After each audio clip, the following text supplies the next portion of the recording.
तर तृप्ती देसाई यांनी जी यादी सादर केलेली आहे आणि त्यामध्ये त्यांच्या मर्जीमधले कोणते अधिकारी आहेत बीडमधले ज्यांच्या संदर्भात त्यांनी ट्विट करत माहिती दिली आहे। पाहूयात यादी। बीड ग्रामीण मधले बाळराजे दराडे, रंगनाथ जगताप हे अंबेजोगाईचे ग्रामीण मध्ये कार्यरत आहेत। पोलीस स्टेशन मध्ये केज मधून भागवत शेलार, अंबेजोगाई मधून संजय राठोड, केज मधून त्रिंबक चोपणे,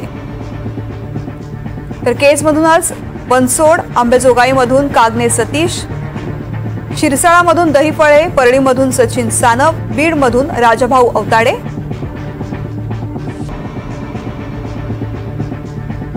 केज मधून बाबासाहेब बांगर, परळी शहर मधून विष्णू फड, गेवराईचे प्रवीण बांगर,